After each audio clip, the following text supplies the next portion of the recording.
All right, what's up, everybody? Welcome back to another episode of the Bo Knows Real Estate Podcast. This is episode 33, so we're cranking them out. We're having a good time. I actually went on a cruise this last May, and I was pumping out like two podcasts a week, and then it all fell apart once I got back from the cruise. So, yeah, if you go on a cruise, know that it's going to take some time to get back into the swing of things. But I'm really excited today. I have my friend and real estate agent, Brent Wofford, on the show, and we're going to be talking about so many different really cool things that are maybe not stuff that we've talked about before. So before we get into it, introduce yourself. My name is Brent Wofford. I am an Arizona native and realtor based out of Prescott, Arizona. I cover northern central Arizona, so it's going to be like the Prescott area, so Prescott Valley, Chino Valley. I'm also part of the association up in Flagstaff, so I can help with flag parks, the area up there. And I'm from Yuma, Arizona, born and raised, so I still have my toes in the real estate world down in Yuma. Nice. Yeah, I know. So real quick, actually, we've known each other for a couple of years. About a year now. Well, a little over a year. And I still get your last name wrong. Do you? Say it. Well, I know it now. It's Wofford, right? Yeah. I always say Wofford. Yeah. Everybody does. Well, okay, let's ask everybody. It's spelled Wofford. Would you say Wofford or Wofford? How do you spell the word off? OFF. Oh, there you go. Wofford. You put a W in front of that. No, I'll never forget it. Wofford. No, I'll never forget it. So it depends on what part of my family you talk to, too. Some of them will say Wofford. Will they? Yeah, they'll say Wofford or Wofford. It's Wofford. Yeah. You have to say off. Wofford. That's how I say it. Yeah. I mean, some people will say, because my last name is Bullard, some people will say Boulard. Really? And it's just Bullard. It's just Boulard. Spanish or French or something? Something, I guess. No, but we're going to get into it here. One thing that you and I have been talking about a lot over the past couple weeks or so is, we've always talked about video. We've always talked about video editing and social media and content and all those things. But one thing that I've gotten into recently, and you've been into it for a couple of years, is drones. And so I want to get into that and how you use it for personal, how you use it for your real estate business, and maybe some tips and tricks for other people who may want to get into it as well. So how did you kind of get into drones to begin with, and how have you kind of used it in your business? I got into it, so I've been in real estate since 2015, and I was looking for a way to differentiate myself in about 2017. Mm-hmm. And I was like, how can I make my stuff, my content, my videos, my Instagram, all that stuff different than the normal agent out there? And it's like, no one was doing drone stuff back then. Right. So I picked up a drone. I've always been kind of a techie nerd when it comes to video equipment, phones, computers, that kind of stuff. So I just dove into it head first and wanted to. That's the reason why I got into it, It's sick. I recently got into it, recently got a drone, going through all the FFA licensing, and it's a lot of fun to fly them around. I've just been flying around like my house and stuff, so I don't get in any trouble without the license. But it really does change the whole nature of your content online.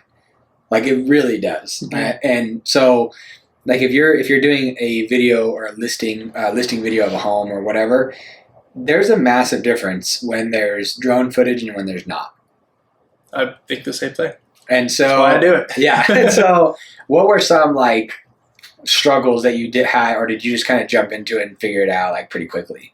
Jumped into it, figured it out pretty quickly. I mean, too. When I started, my first drone didn't have any sonar or radar or whatever on it. It was an actual GoPro Karma, so it was called back then. So I had a GoPro on the front of it, which I've had GoPros since like 2008. So you had attached the GoPro to it yourself? No, it's got a little gimbal on the front that the GoPro clips into.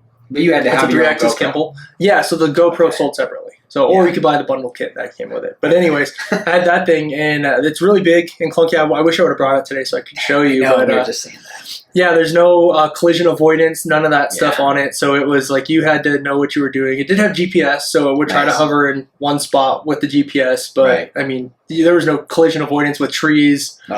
I wrecked that thing. Like, the first time I flew it was at my dad's place, and I was flying it back to me, and you have to learn the controls, because when you're flying it towards you, if you've got the camera pointed towards you, your right and left work backwards. Right, exactly. And if your brain doesn't realize that, you crash it into a tree. Slam it into a tree. Yeah, so the first time I flew it, I slammed into a tree, broke like 3 of the blades. Luckily, I came with a second set of blades. That's lucky. You're lucky that's all it did is break some blades. Yeah, that thing was pretty durable. Yeah. So yeah, because that's something that I've been, since playing around with it and stuff, I'll fly it around my house, inside my house. And I learned that with the one that I have, which is the DJI Mini 3 Pro or something like so that. you've got full collision avoidance. Yeah. So you can fly it indoors and not have to have the cages on. However, when you have the collision avoidance on, you can't really fly it. Like if I wanted to fly it, through that door, or if you wanted to fly it through your front door, it won't let you. Yeah, you have to put it in sport mode. Yeah. So sport mode is what I'm in a lot of times, but I'm going real slow in sport mode. So you were showing me the other day a video that you did, and like I said, it changes the whole dynamic of the listing video. So, when people are doing listing videos in real estate and stuff, usually it's like, okay, here's like the front, yard, and you see the house, and then maybe you're walking up to the home and stuff. But like with the use of drones, you can obviously send that bird up into the sky and have it follow a truck that's going towards the home, which is what you did. And then you can fly it around the home and like through windows and stuff. It's just a really unique way to do it. Yeah. So, I mean, you can use it to more tell a story instead of it just being like, oh, I'm going to watch a listing video. Right. I would say, like, even in today, 2023, we still have listing agents that are like, oh yeah, I've got a home tour video here. Let me send you the link. And it's a slideshow with audio, with music of their listing photos. Like, I'm sorry. If you get offended at me, whatever. Like, if I offend you, I'm sorry. But that's not a listing video. That is a slideshow. Right. Video is moving. See, my hands are moving? Yeah. This is video, right? It's not a slideshow of us on a podcast. So that's one thing. Most agents will do that nowadays. But then you've got other ones where they actually do pay for video, or they do some video themselves where they'll walk through with a camera and do like a first person, like POV home tour, which is cool and provides added benefit. But I like to take it to the next level where it's like, okay, we always start with a drone shot. Like that one was a unique video because I had the sellers were very excited and willing to help me with the production. Other times sellers are just like, no, you do your thing. Just do the iPhone. Just tell me when you're done and I'll come back home. We're going to go have a steak lunch or something.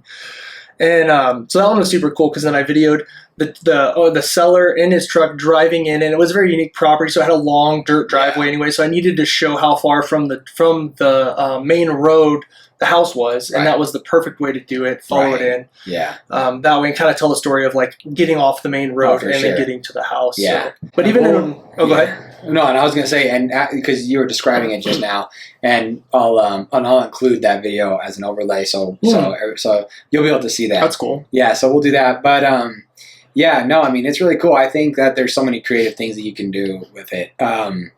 I think, especially even like attaching like a Bluetooth mic or something to it somehow, or just do like a voice over of clear audio as you're talking, but that drone is way up in the sky. Yeah, I think that's really cool. One thing that I've learned, and hopefully this is valuable to somebody watching or listening, but I used to have this mindset of like, either you have to have like a whole bunch of money to get into drones, or you have to be like really technical with it, or you have to like get all this licensing and you have to go through all this process, which you do, but it's not that big of a deal. You just study for like a couple weeks and then you take a test and you're good to go.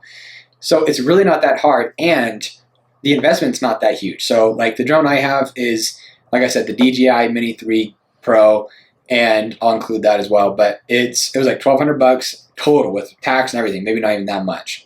So it's a very small investment to really boost, the quality of listing videos that you're doing for your clients and for your listings. Did you get the Fly More kit? Like, did it come with extra batteries and propellers and all that stuff? Came with extra propellers. I don't think it came with an extra battery. And a case? It came with a case, yep. Okay. Yeah. I'm just curious because that's also the Pro. So you can get into the game for $500. For $500. I mean, you don't even have to buy, like Bo's got the latest and greatest DJI Mini drone that they make, but you can go back on Amazon and you can buy like the Mini 2 for sure. probably like $400 For sure. just to get into it. Just to get into it. But you do need, so that's another thing with real estate is if you're an agent out there listening to this, you do need your FAA commercial drone license if you're going to use any of your footage or even your photos in any of your listing stuff. And if you don't, if the FAA decided to crack down, they could crack down and they can fine you. I think the last thing I saw was like $5,000 per either video or per photo, something. Yeah. I've never been, cracked down on because I do have my FAA commercial drone pilots license, so I'm not stressed out about it. But it is one of those things that you just want to get it down. Like I know of people who, didn't get their FAA license and they're just, hoping that they don't get caught. But I don't like living that fast. So just I don't either. Pay the $175, take the class, take the test, study for a little bit, and you'll be good to go. Yeah, but it's easier than the real estate exam. Nice. Okay. I will say that. So nice. Yeah, I think it's 60 questions. 60 questions, and it's really just like knowing some numbers and stuff, like how high you can fly above buildings and then just stuff like that. So I think every real estate agent should either have a videographer who does drone footage or just get into it yourself. It's really fun. Like it's really fun. And then you can use it for other parts of your business for marketing and stuff. Yeah. So and then you can do personal stuff with it too. If you're going out to the lake, take it with you, or fishing on a river or something. Vacation. Just, capture moments that you wouldn't be able to capture. Yep. I mean, I think it's gonna be really cool. So now one thing that we were talking about, just to switch gears here for a little bit. I know, like I said in the beginning, we talked a lot about videos and video editing and stuff like that. What is your process for that? Can you be more specific with that question? My process, I have a big process. So, like if you're either shooting videos for, market updates or if you're trying to provide value to consumers, what is your process? Do you shoot with a camera with just your iPhone? Do you shoot with other people? Like, what is your whole process? And then, like, what's your process post for the editing stage? Okay. Let's go with the market updates. Okay. Because I started recently doing that. I partnered with the Prescott Times. Okay. And then now I do market updates with them. Okay. And then the way they want me to do my market updates is actually live in their studio. Okay. So we do it once a month. It's always the first Tuesday of the month at, I think do we do it? Yeah, we do it at 10 a.m. Yeah. First Tuesday of the month. And we go live on the Prescott Times platform. So that's their Facebook and their YouTube pages. Nice. But I also bring my own rig and I set up and I film everything so I can edit it post. Right. What I'm using is I've got an actual DSLR camera. I've got a Canon. I've got mics, like one of these guys right here. Yep. Wireless Go 2. Yep. So I'm recording good, clean audio and good, clean footage. And I'm recording in 4K so that way I can take it back and do the post-production stuff. I've got Max, and I mainly do my editing in Premiere Pro. Okay. So the Adobe suite. Nice. So Premiere Pro. How much do you pay for that a month? I think it's like $60 a month. Okay, that's not bad. And that's the full suite. So I also do, to take it off to another tangent, recently, until recently, now I'm going to be using a professional photographer just to free up some more time and to have leverage in the business. Right. I've done all of my listing photos myself. Okay. With the same camera I'm talking about. That's the main reason I got that camera. It was for photography, not videography, but it works well for videography. Nice. And then I've got Adobe Lightroom. And that's where I do all of my photo editing. Oh, nice. It's actual photo editing software. Okay, so nice. that's why I've got LUTs and overlays and all that stuff. Nice. So. Yeah, I've thought about the Adobe Premiere.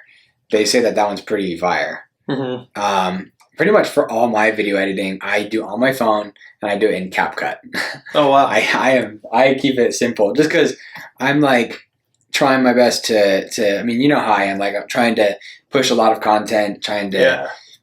And stay top of mind and everything. But CapCut's good. I mean, I like to add captions real quick, and they can always be like different styles and fonts and have different effects and everything. So CapCut's a good one just to start, on your iPhone. Mm-hmm. It's just easy to play with. And then eventually, if you need something bigger and better, go with that Adobe Premiere because I've heard nothing but good things from that. Well, I started with... Well, shoot, if you want to take it way back. So I've been doing videos, oh my gosh, 2006, 2007. Nice. Like I think I opened my first YouTube channel in like 09, Okay. something like that. And I was just filming with a little flip camera, like Oh, those ones with the geez. USB thing that pops out the side. Nice, yeah. Video editing that way before I even had my first Mac, just doing Wow. stuff on PC. But then when I That's got my first crazy. Mac when did I get my first Mac? I got my first Mac in 06, so I must have been doing it with my Mac. But anyways, iMovie comes on the Mac, so that's where I'm getting at. And like, That's, yeah. use iMovie. If you have a Mac, like, Right. just use that, learn, and play around with it. Just play around with it. That's where I started. So like, unlike you, I physically, I feel like when I'm editing, I need a Yeah. keyboard and a mouse. I to know the edit. opposite. On my phone, it's just so cumbersome for me. Like, Yeah. and I'm not old. I guess I've just become so accustomed to editing on a For sure. on a P or not a PC, but on a computer. That Right. editing on the phone, I'm just like, the screen's not big enough. I can't see it. So then I get like frustrated. I've tried using some of the stuff on the phone. Yeah. And Yeah, no, CapCut's been great because I feel like for me, one of the big things I try to accomplish is efficiency. So, with the podcast editing, it's different because you have to take it from an SD card and upload it into, the computer and then do your editing. Because I do all my podcast editing in iMovie on my Mac. So that's, iMovie is great. But for CapCut, it's just nice because once I'm done with that video, save it, goes to my camera roll, and then it goes straight to TikTok or YouTube or Instagram, and then I'm done. So, but Adobe Premiere though is going to have a lot more features and a lot more things that you can do that platforms like CapCut are not going to let you do. So maybe, I don't know, maybe I'll try Premiere one of these days. Test it out. We'll have to test it out. See what's up. I do use Instagram's built-in video editor for some stuff. Like if I'm shooting something on the fly and it's on my phone, for sure, and I want to do something quick instead of taking a couple days to actually do a polished video, like I will do it on my phone and I'll use use the Instagram software. Yeah, Instagram's good. TikTok's is even better. Okay. TikTok's is even better. One thing that I want Instagram to do is I want them to make it to where you can have a time duration for the music. Oh, that'd be nice. To where you can be talking without any music and then there's a transition. Like, so say I'm talking about, let's say I'm an agent and I'm talking about my listing and then it transitions to the drone footage and everything else. During that, at the same time of that transition, the music turns on. Yeah, that'd be nice. That way I can turn the music, or I can turn the music up and down with a split or something like that would be sweet. So, and TikTok does that. Nice. TikTok does that. Instagram is just overlay audio and then tell it what percentage for the audio, right? Right. So and that's it. Like, you can't make it to where I want the music to start 5 seconds in. Yeah. Like I want to be able to drag it and say start here, not in the beginning. That's what TikTok can do. So that's nice. That's pretty sweet. Okay. Switch gears again here real quick. Because I was wondering, because you weren't in real estate in 2006, and you said that you were doing videos and stuff, and I know where you're going with that. So you are known as the Rad Realtor. I am. And so I know what that is all about, but let everybody know how that came about and why you chose that to be like your brand. So I'm an adrenaline junkie. I guess that's the first step, right? Yeah. Like first step to recovery is admitting you have a problem, and my problem is adrenaline. And so anyways, long story short, I was known as the racing realtor. Okay. In Yuma. I started stock car racing in 2012. Nice. And all the way up to 2018, I think was the last time I had raced. Stock car racing. Stock car, dirt track, oval track. There's a track down in Yuma called Kokopa Speedway. Nice. So it's a 3/8 mile oval banked That's dirt. awesome. I started with a 79 Camaro that my dad and I built in my dad's garage out behind his house. So we built that thing from the frame up. You'll have to make sure I get some photos or something. I'll throw them up so people can see too. Yeah, so we did that. I went through 2 different cars. Yeah, I was the racing realtor out there at Kokopa, and then somehow it morphed into the Rad Realtor. Okay. And then it stuck, and I just ran with it after that. Yeah, because first of all, if you're not following the Rad Realtor, go do that now on Instagram. Go give him a follow. AZ Rad Realtor. AZ Rad Realtor. I'll throw that up so you can see it and go check them out. Because one thing that I really like watching is all your mountain biking stuff. Because there for a while, for a couple of years, I was into mountain bike racing, and it was just a casual thing to get together with people. I trained and everything, but I never took it like super serious. But it was super fun, and it's so healthy. Like that environment of like being around people and riding through the mountains and stuff. Like we would take our bikes to Colorado and Utah and ride all around Sedona and stuff. And it was just like the best time. And then just we had our son and things got busy. And so you're not able to do like as much as you were before, which is fine. But I love seeing that you're always doing that stuff, which actually leads me into something else, which is how have you used that to connect with people in your community as far as consumers and stuff? Like, I know you go on group rides and stuff, so explain a little bit about that. Just networking. I mean, so back to like stock car racing, right? So then we had our daughter in 2019. That's why I hung up the helmet. Okay. And sold the car, because we were going to have our daughter. And I knew that wasn't the environment I wanted to race her in. Right. Not that it was a bad environment, but it was just not a family-oriented thing. So hung up the helmet and then really got serious on mountain biking in 2020. Yeah. Nice. And we moved up here to Prescott. So like I said, we're Yuma natives, and my wife is too. And we moved up here to Prescott in February of last year, so February 2022. Gosh, it seems like it's didn't know anybody, right? But I had my mountain bike and I was super into it, so I was like, okay, well, I'm gonna start going on shop rides and group rides and connect with people. So I joined PEMBO, which is Prescott Mountain Bike Alliance. Nice. So I'm part of that group. We do monthly socials, and I've connected with quite a bit of people in there. Awesome. Which is super cool. And then I found a local bike shop that a lot of the guys have the same mindset I do. We like to go downhill fast and don't necessarily like to climb, but we will. We got to do what we got to do. So it's a rad group of people that go fast and, and I enjoy it on the personal standpoint because they push me to be a better rider, to be a faster rider on the downhill stuff, and to push me on my fitness level, the personal side of things. And then, just connecting.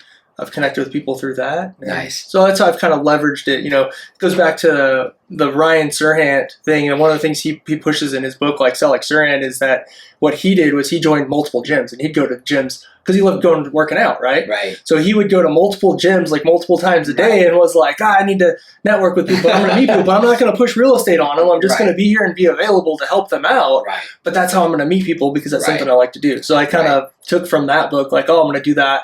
But with mountain biking, so I don't push it on people. Everyone knows though, because I tag like on my AZ Red Realtor page. Yeah. So. Well, and not only that, but like there's ways to soft sell, which is basically like if I'm a real estate agent and I'm out riding bikes and I'm just talking because a lot of times when everybody's getting ready, everybody's sitting on their bikes and we're all hanging out and whatever, and you meet somebody new. Hey, what do you do for work?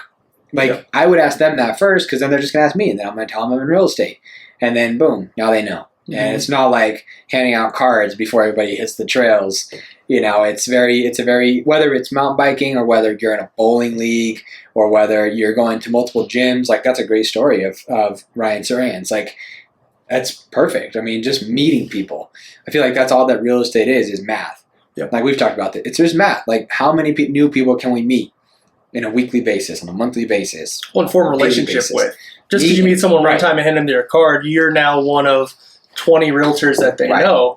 But you have to go deep, so you have to be like consistent. Get to know them, build family relationships or personal relationships with them, and so they feel comfortable. And then your top of mind awareness, and 100%. They go with you. And the other thing too that's super funny is anytime I meet somebody and I tell them I'm in real estate, they always ask, "How's the market?"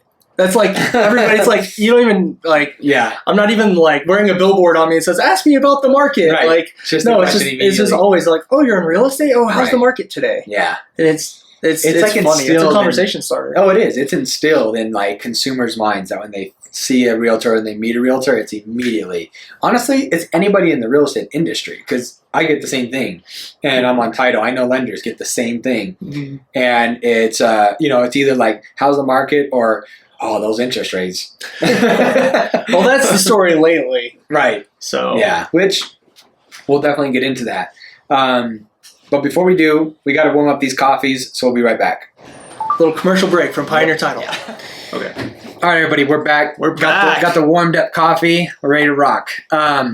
So yeah, we were talking about kind of how people are always asking about the market, the real estate market, when they find out that you're either a real estate agent or a lender or somebody inside the real estate industry, which actually brings up a really great point, something that I was talking about a lot yesterday on social media, which is like how so many people get so discouraged, which leads to like hatefulness around the real estate market in America. And like, for example, yesterday I posted a couple videos of,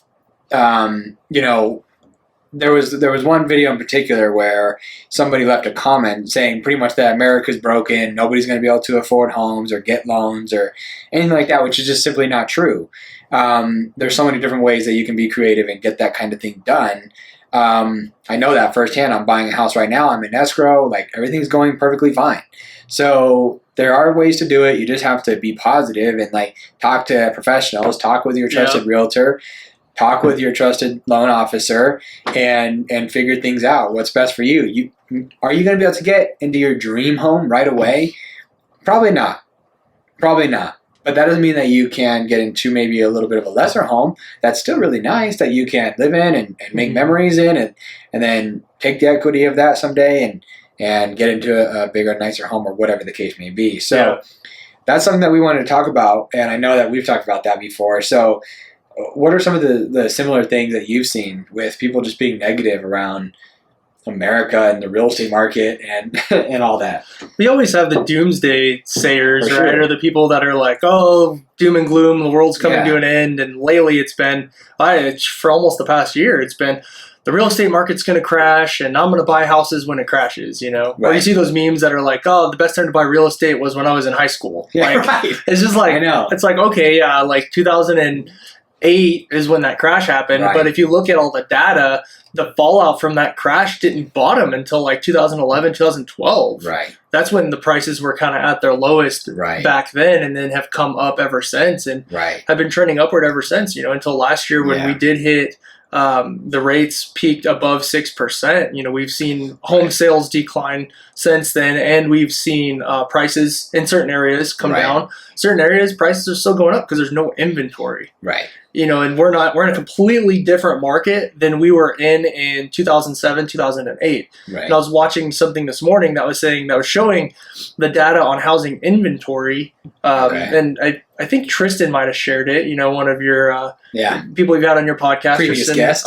Previous guest, friend of the pod. friend of the pod, Tristan. Shout out to Tristan. What's Shout up, out dude? to Tristan Ahmada. Yeah, Tristan's awesome. He shares all kinds of stuff. I'm in one of his groups on Facebook, and I think he's the one that shared it. It was either him or it was in Lab Coat Agents, and they were showing a graph of inventory of homes over like the last 30 years. Okay. And that peaked in like 2007. Right. And it's gone down pretty much ever since, and we're at like almost record lows across the nation right now on inventory. Right. So from a buyer standpoint, like you're buying right now, you can buy in this market. Yeah, rates are higher than they were, post COVID, which were government subsidized rates anyways, because government brought the rate at which they loan money down almost to zero. That's crazy. So, but it never really happened in the market before. Nope, that is a complete anomaly. Yes, that's a complete anomaly. That is data that should not be factored into average rates over time. Right. But so many people are blind to history,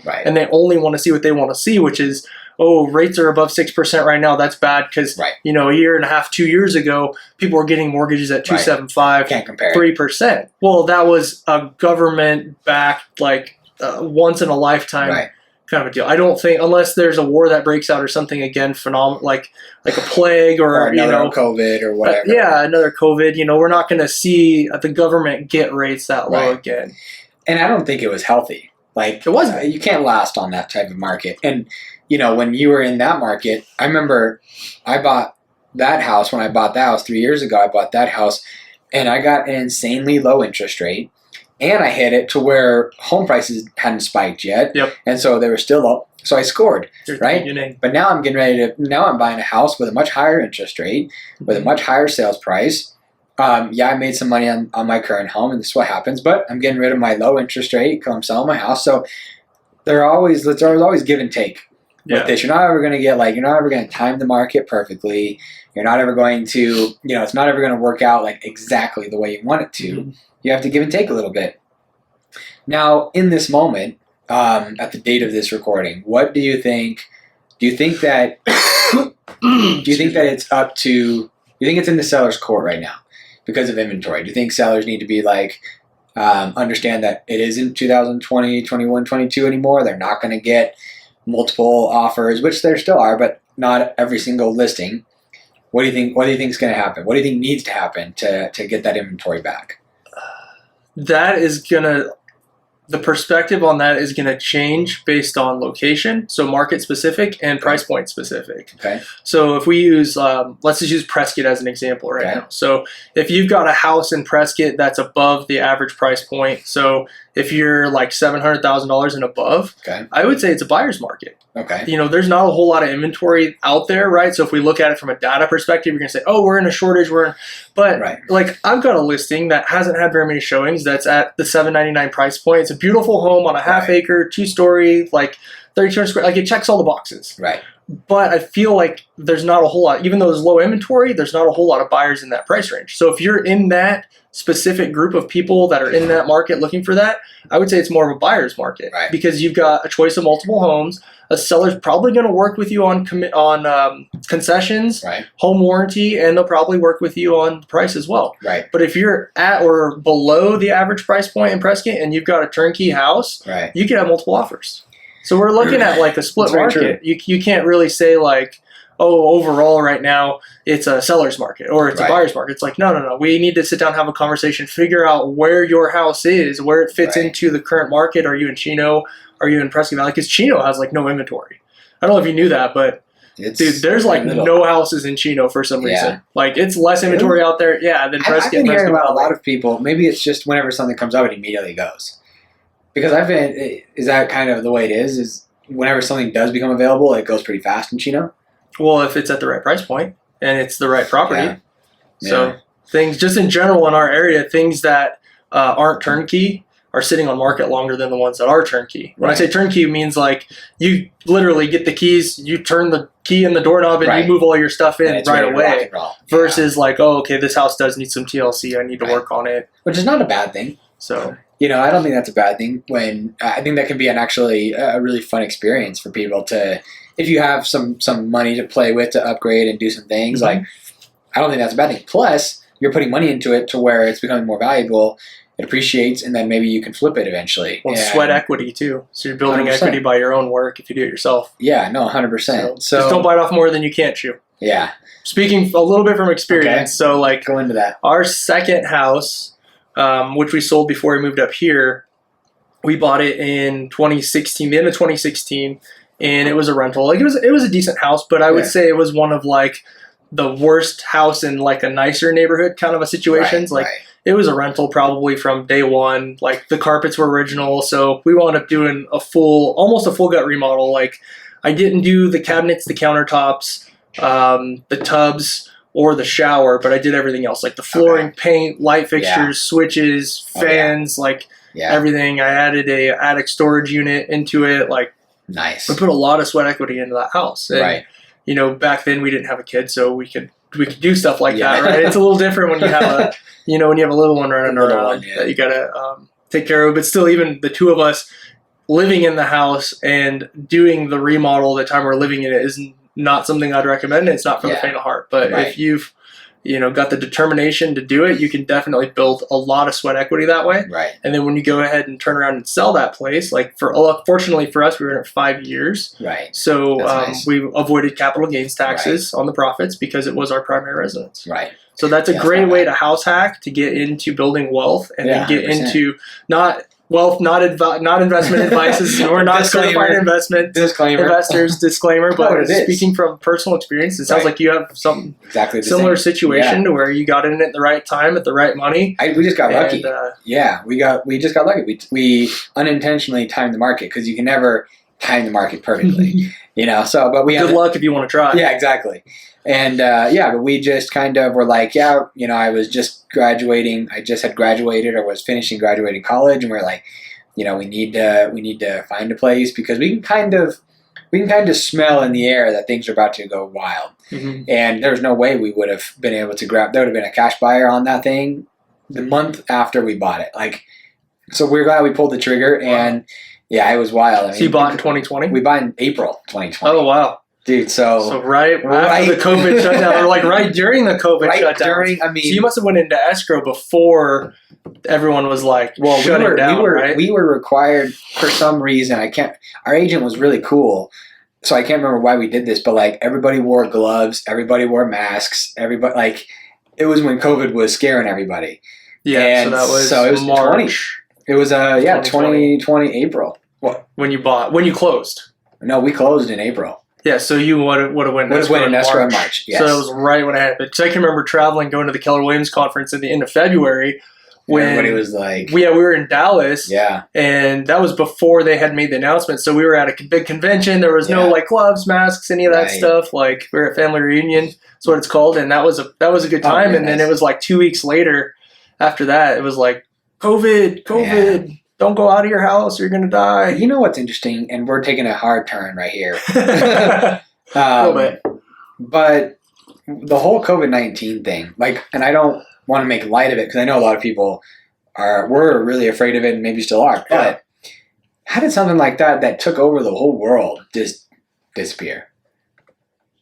Well, I mean... if you go back to the science and what people are saying, it hasn't disappeared. COVID's still out there. It's just mutated so many times now, and that it's become less deadly, and the deadliness has gone down, and the spreadability has actually gone up. So do you think that's what really happened, or do you think that's what's being said? I don't know, man. Here we go. I don't know either. I don't know. Like, man, that really. I don't have any tinfoil. Do you have any tinfoil in here? Get our tinfoil hats on. No, I mean it's just and I don't know. It was just such a huge thing, and obviously real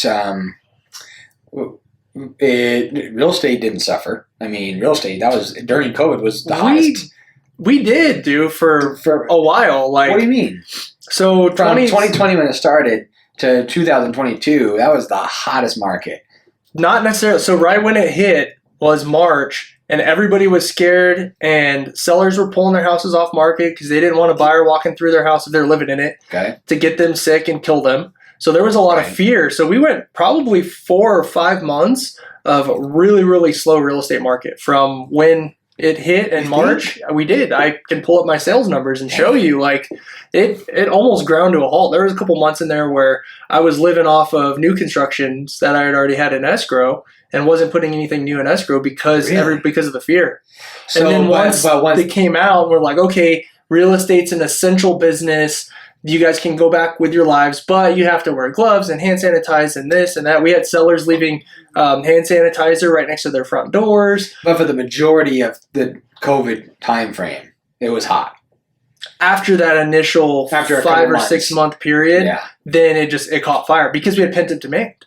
So you had all these buyers and sellers that wanted to buy and sell, but they were scared for their lives that didn't transact. So as soon as they kind of reopened it, it was never closed, though that was a thing. But people's perception was like, oh, we are all on lockdown. Everybody's scared. Yeah, so once the perception kind of eased up a bit, and then by that time, the government had already stepped in, and Jerome Powell and his buddies were lowering the rates. So rates, those people who were going to buy jumped back in the market towards I would say fourth quarter of 2020 at lower interest rates. So you had more people jumping in, and then we had a feeding frenzy from then all the way through, I would say it was probably about April, May last year.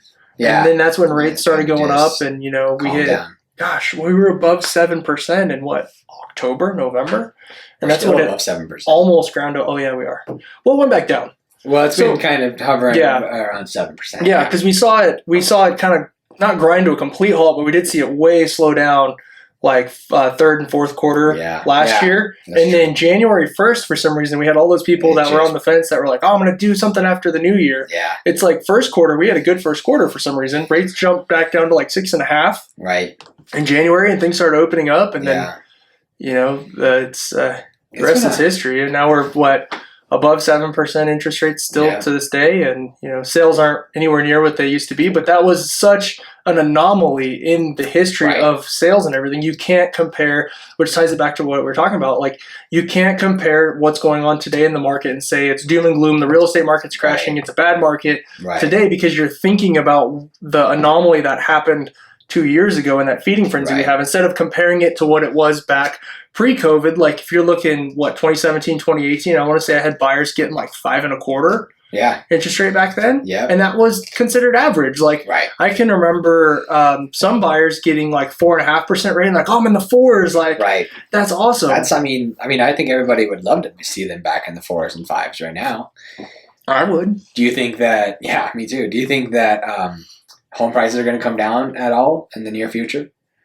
It depends on rates. Like that's such a hard prediction to make right now. So what do rates have to do you think, in order for prices to come down? If rates stay consistent or go up slightly between now and the end of the year, I think we're going to see prices come down in certain markets, but it's all market specific. Like I said, Chino doesn't have inventory. So I don't think we're going to see prices come down in Chino. But like Prescott, you're above average price homes. I think we're going to see the value of those properties still have some room to come down, but I don't think they're going to crash. If rates drop between now and the end of the year, like some experts are predicting, if we get back down into the low 6s, or maybe like best case scenario, I would say like 5.75 would be awesome to have by the end of the year. I think the buyers are going to come back, and I think we're going to have a little bit of a feeding frenzy. It'll turn more into a seller's market, and anytime we have multiple offers, it drives price up. Yeah. So I can't remember who was talking about that, but it was along those same lines. I think it was Barbara Corcoran, actually. Oh. So there you go. And Barbara. And Barbara. But yeah, she was basically saying like, and it's a very interesting conversation, because you have to be like empathetic for people, because there's a lot of people who just they just simply can't afford real estate right now. Like if interest rates are at 7% and the house that they kind of need for their family and stuff, and it's usually around, like, let's just say a low point, like 300, 350, and you're really kind of searching for the bottom of the barrel there, which you can still find nice homes, that's still going to be like a $2,000 monthly payment for them. A lot of people can't do that. I know a lot of people personally who would struggle to do that type of thing. So it is a struggle. You have to be empathetic for people. Yeah, one of the things I talk to my buyers all the time about is shop for what works with your budget. And if you can't buy something that's within your means right now, okay, look at renting. Yeah, I don't work in rentals. I'm a residential real estate agent. That's all I focus on. I don't do commercial. I don't do rentals. I do buying and selling residential homes. But still, if that's something that's not within your budget right now, maybe you need to look at renting. Okay, you can't find something that you like as a rental, then you're not, like you hit the nail on the head earlier, like you might not be able to buy your dream home today, but why don't you buy something that at least meets your needs today, that you can get into and that will sustain you for the next, I'm not saying the next year. I mean, you buy something that, think of it with the mindset of like, okay, I might live there 3 to 5 years.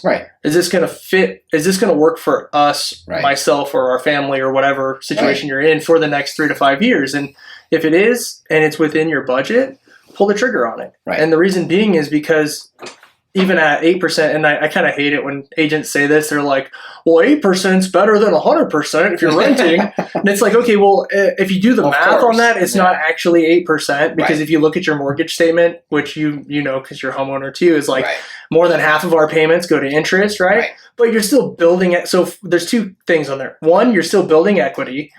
And when you write a check to rent to your landlord, there's no equity in that. That's going to them, to their mortgage or to their pocket, whatever, if they don't have a mortgage. And then, so you're not building any equity that way. But the other thing, too, you got to look at is over time, real estate appreciates in the long run. You're talking like 7 to 10 years. For sure. If you go back into history, 9 out of 10 times, it's worth more in 7 to 10 years than it is at the starting point. So look at it as a long-term investment as well. So you're locking in the price. So say it's a $400,000 house, and you're getting an 8% loan. You're locking in at $400,000. You're going to, 8%. Let's be frank, 8% sucks compared to what it was, like 2 years ago. But 8% compared to the average over the last 20 years isn't that bad. Be thankful it's not over 10%. Yeah. I mean, and there's 2 points there. First point is what you had mentioned about, when agents say like, oh, well, 8% is better than 100%. And the reality is that, and I actually have to give a shout out to Bailey Chavez. over in the Verde Valley, because she had mentioned that of course people don't want to rent. Like if they feel like they could, they would buy. But a lot of times either they just can't because maybe their financial situation is horrible for whatever reason, and they know they can't, or they just don't know the process. They're not educated on it. But like people know they should buy. People don't want to they don't wake up in the morning and say, I love being a renter. Yeah. Now I think that's the job of like real estate agents and lenders, and even my role sometimes is to like educate on, or at least encourage people to go find out what your options really are. Because you may have more leverage than you think you do in whatever the case may be, right? Especially if you're a first-time home buyer. There's so many first-time home buyer programs that you may not know about that may get you into that first home as a homeowner. Well, there's some instances where renting makes sense. Right. Like, then there's a handful of them. Like, one of them is if you want to save up for your, like, you don't have down payment, right? Like, you might have the right credit score and your budget might allow, but you might not have money in reserves for your down. Okay, then take a step back, survey, or take a look at what you're going to do for the next 5 years, and be like, okay, I'm going to rent for the next 2 years, but I'm going to rent below my means. Right. Okay, my budget's $2,000 a month. I'm going to find the coolest rental for $2,000 a month. It's like, no. Go back to what I was saying. Figure out what is going to meet your basic needs for a rental. If you can find something that's below your rental budget of $2,000 a month, rent that instead. Take that, say it's $1,400. Take that extra $600 a month, put it into a down payment fund. Right. 100%. And that's when renting is smart to do it that way. Another time that you'd want to rent is like if you're just moving to a place and you don't know what neighborhood you want to be in or yet. Right. Take a year, figure out the area. Right. Or if you're in a position in life where you're like, I don't know if I want to stay in Prescott Valley or Prescott, or maybe I want to move to Eugene, Oregon, or it's just somewhere different, right? Then don't buy a house if you think you're going to have to sell it in the next year. Like that doesn't make sense, and I'm not going to tell a buyer to do that. Like I said, I'm not an investor. I can't give financial investment advice, but I'm gonna be the fiduciary that I'm signed up to be, as a realtor for my clients. And if that means I've got a buyer telling me, I'm only going to live here a year and then I want to sell it and I want to make money, I'm going to have to stop them and say, hey, buddy, here's what we're seeing data over the next, not next, we can't predict anything, but over the last year. And just here's some information for you. You make your own decision. Here's some information for you. Oh, by the way, if you go to sell it, you are going to get hit with a X percentage, to sell it for real estate fees, and you're going to have to pay, title and escrow fees on top of that. So, is your thinking like what profit you think you're going to make? Because there's no guarantee there's going to be any profit in it a year. It's just I can't say it's bad financial move to do that, but I'm going to show my clients all the data and say, this is all the data. You make your decision as your fiduciary. I have to show you this. If you decide you still want to buy, great. I will be your realtor. I will find you the coolest house that I can within your budget. Right. No, 100%. Well, and so, I think that's exactly right. I think everybody has a unique situation that's personal to them, and understanding where they are with finances, where they are in their life. Are they going to be moving somewhere? That's a great point. Like, look at your 5-year plan. Like, are you going to be here for the next 5 to 10 years or 5 to 7 years? Or or is there a possibility that you may move? Like, I feel like that right there also defines realtors. Are you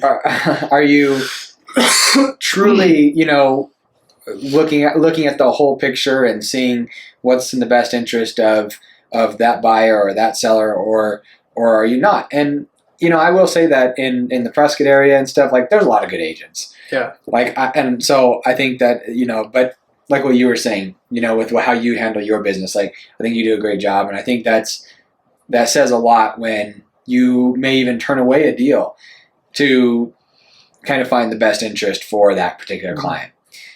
So, but yeah, no, I think it's going to be very interesting to see what happens with rates, what happens with home prices.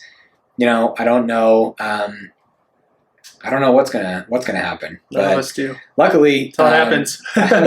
Luckily, we're making a move right now, and we're comfortable with it, and we'll be good for a couple years. And then if we decide to, like I said, if we decide to upgrade and do something else in a couple years, then we have that option.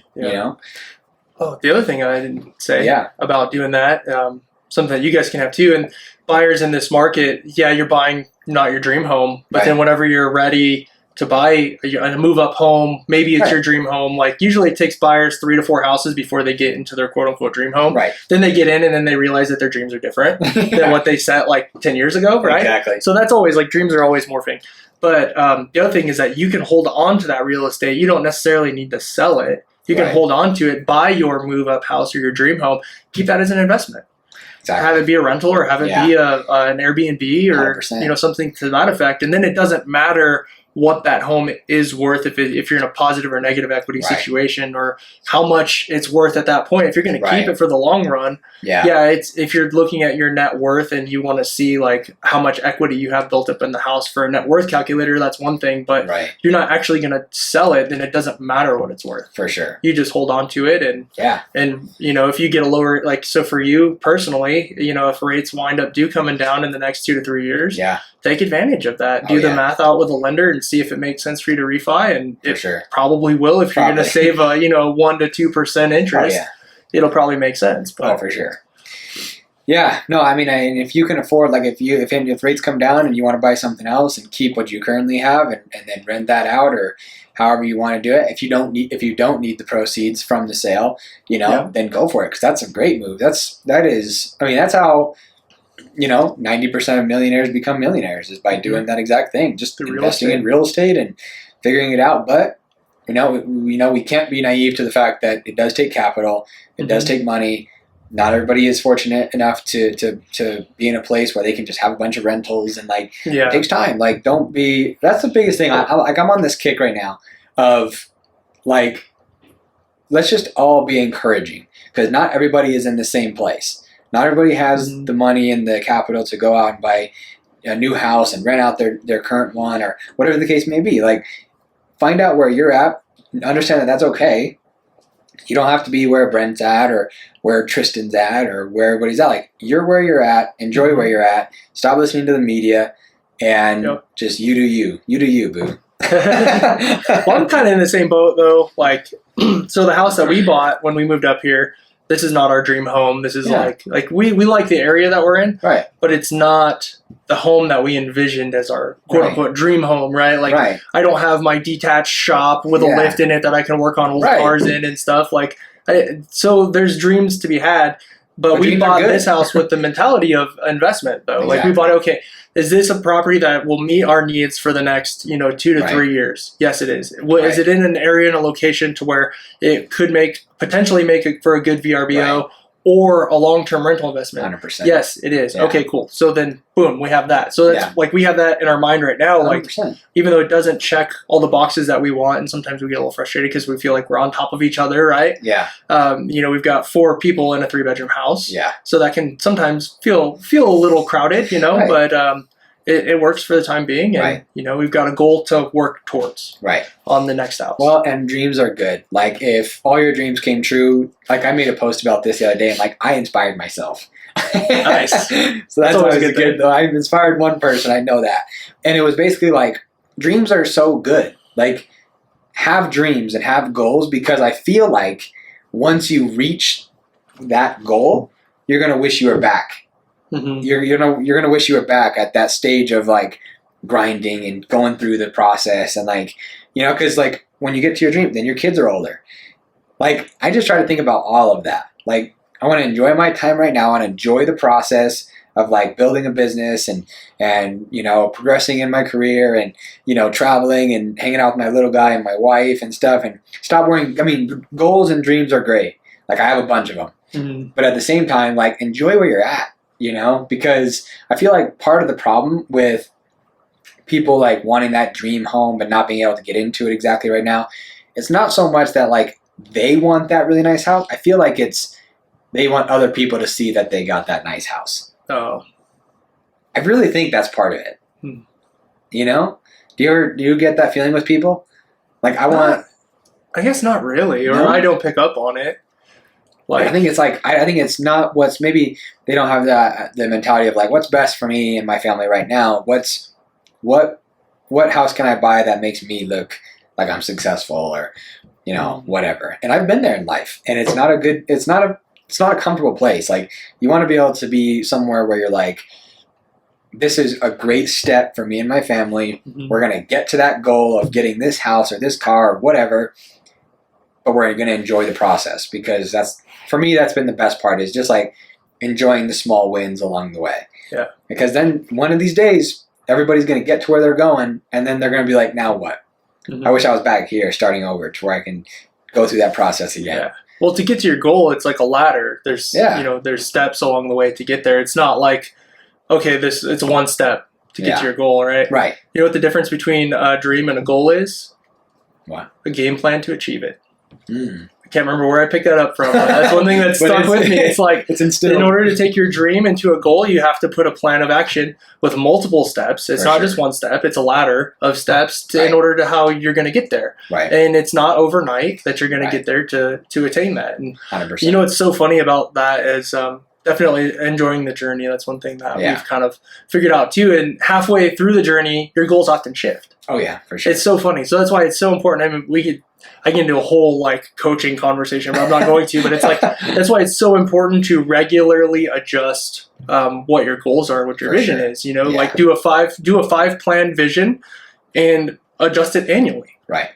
100%. So and then you sit down with your significant other and say like, okay, this is what last year, this is what we said we wanted our life to look like in 5 years. How has that changed with our last 1 year of experience in life? 100%.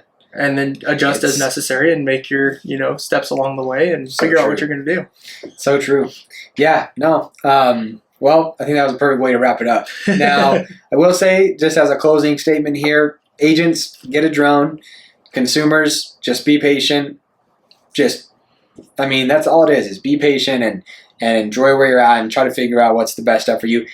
Consumers, buyers, and sellers, like, get with people like Brent. Get with people in your market and find a trusted realtor that you can trust and have coffee and have a real conversation about your situation, and get with a lender and talk about your financial situation, all your options, and just everybody enjoy the process, because eventually we'll be old and wrinkly and we'll wish that we were right back in this moment. So any closing statements? Yeah, at the end of the day, when you've died and they're at your funeral, and no one's going to read off your net worth or how many rentals you had in your eulogy. Exactly.